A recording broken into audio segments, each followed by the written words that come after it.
మేషరాశి వాళ్లకు ఈ వారం ఆరోగ్య విషయాల్లో జాగ్రత్తలు తీసుకోవలసిందిగా సూచన చేయటం జరుగుతుంది.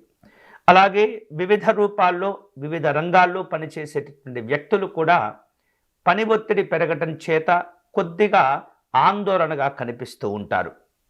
వ్యాపార రంగంలో ఉన్నటువంటి వారు కీలకమైనటువంటి నిర్ణయాలు తీసుకునే సందర్భంలో ఏమాత్రం కూడా తొందరపడకుండా భవిష్యత్తును దృష్టిలో ఉంచుకొని ప్రయోజనాలను కోల్పోకుండా వ్యవహరిస్తూ నిర్ణయాలు తీసుకుంటూ ఉండాలి.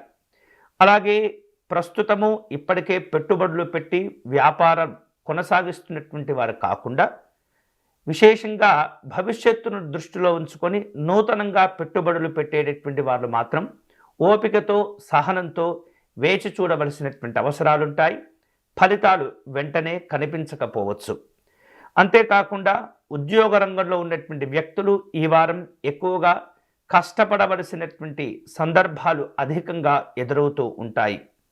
ఆర్థిక పరమైనటువంటి విషయాల్లో మీ యొక్క ఆలోచనలు కావచ్చు, ప్రయోజనాలు కావచ్చు, కొంతమేరకు ఆశాజనకంగా ఉండబోతూ ఉన్నాయి. ఈ వారం కీలకమైనటువంటి వ్యక్తుల విశేషమైనటువంటి సహాయ సహకారాలను కోరుకుంటూ ఉంటారు. సాంఘిక జనసంక్షేమ సంబంధమైనటువంటి కార్యక్రమాల్లో పాల్గొనేందుకు కూడా ప్రయత్నాలు చేస్తుంటారు. వివాహాది శుభ కార్యక్రమాల్లో అనుకూలంగా ఉన్నప్పటికీ ప్రేమ సంబంధమైనటువంటి అంశాల్లో మాత్రం కొన్ని ఇబ్బందులు కనిపిస్తున్నాయి. జాగ్రత్తగా వ్యవహరించాలి.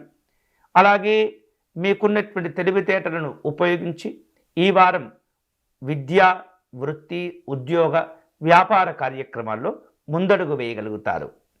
ఈ వారం మరిన్ని శుభకరమైనటువంటి ఫలితాలు పొందేందుకై మేషరాశి వారు నవగ్రహ దేవతలను పూజించటం, నవగ్రహ దేవతలను ఆరాధించటం మంచిది. వీలైతే కనుక నవగ్రహ ఆలయంలో ప్రదక్షిణ చేసుకోవటం, శివాలయ దర్శనం చేసుకోవటం మీకు అన్ని విధాలుగా శుభాలను కలుగచేస్తుంది.